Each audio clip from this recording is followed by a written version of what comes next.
Hello and welcome back to An Old Man Watches, and today I'm going to be talking about the independent 2013 release Best Friends Forever, which is a sort of buddy movie road trip film with a bit of a twist. And in this film we meet Harriet. Harriet is a comic book artist who is leaving Los Angeles to begin postgraduate studies in Austin, Texas to become a librarian. She's driving to her new home, and her best friend Reba is coming along for the ride. Reba's less than thrilled that her BFF is leaving town, but she's trying to loyally do the best friend thing.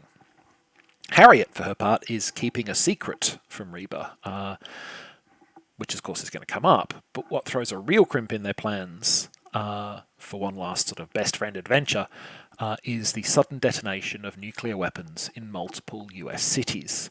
Not that either of the women knows that this has happened, at least for quite some time. They somehow kind of miss the mushrooms cloud that rises in the distance at one point.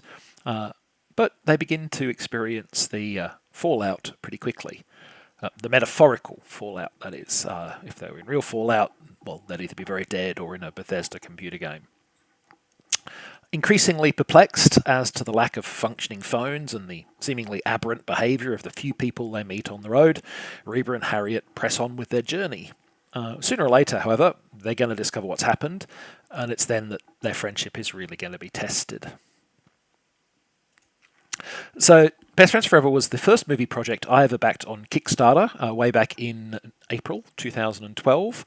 The movie came out in 2013, but there were production issues with the DVDs, and this was sort of before widespread availability of digital distribution options. So I didn't actually see it for 2 years. I'm pleased to say that it was, however, overall worth the wait, even if it was ultimately not quite the movie that I expected.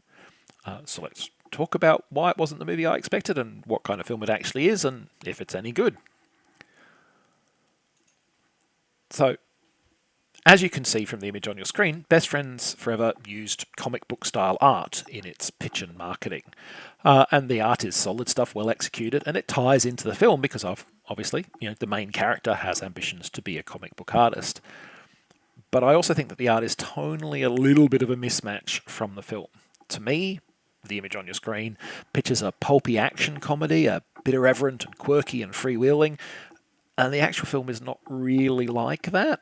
It does have its funny moments, mostly stemming from the women's conversations and the decisions that ultimately keep them from realising the wider crisis for an extended period. But it's a rather different kind of humour than you might expect from the image. Similarly, while there are some sequences that could be characterised as action scenes, there's certainly nothing in the hero striding away from a fireball kind of motif that this image to me seems to suggest. Now, there's nothing wrong with making a film that isn't a pulpy action comedy. If every movie was a pulpy action comedy, I'm sure we'd be very sick of them. And I think that the film that we ultimately get is a pretty good one. But I do think, it's worth saying, if you were watching it based on the implicit tone of the art, you might be disappointed that what you get is not the film that you expect. So one way in which the movie definitely does not misrepresent itself is in its title. Best Friends Forever is absolutely a film about friendship and about the challenges and the value of friendship. Harriet and Reba begin with their friendship in a very strained place. Reba resents that Harriet is moving away and doesn't understand why. Harriet has her reasons, but is worried that revealing them will just make things even worse. And so we get a situation that for quite some time, these two characters are so wrapped in their own problems that they remain unaware of the literal apocalypse happening in slow motion around them.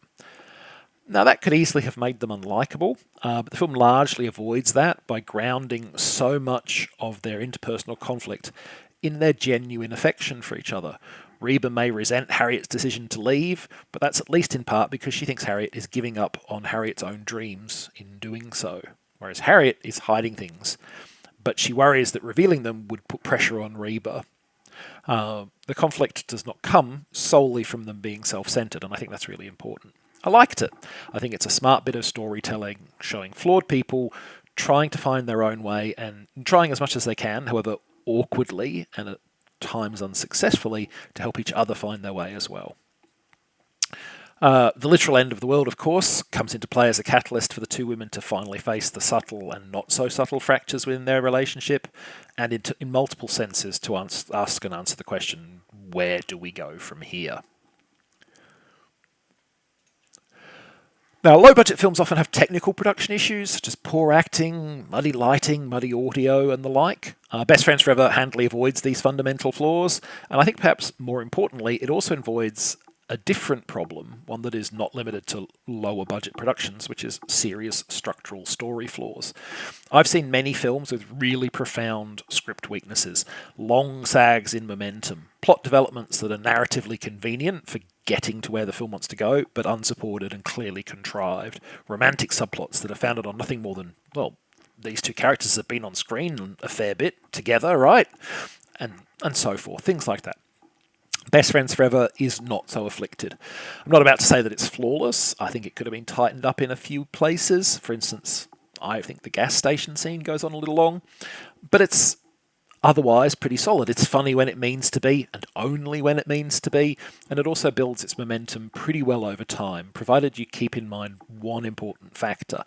And this factor is that the film's narrative focus, even as Harriet and Reba face threats to their lives, are the threats to their friendship and how they will face up to those. Whether they will face up to and overcome those challenges is the heart of everything that's going on. If you see the more action-oriented scenes as separate from that story of the friendship, you may not feel that the film holds together as well as I felt that it did, because you'll feel like you're watching two different movies. So yeah, Best Friends Forever was not exactly what I expected, but I definitely don't regret having watched it. Next time, the 1971 horror movie Legacy of Blood, also known as Blood Legacy, also known as Will to Die, which is actually the title on IMDb.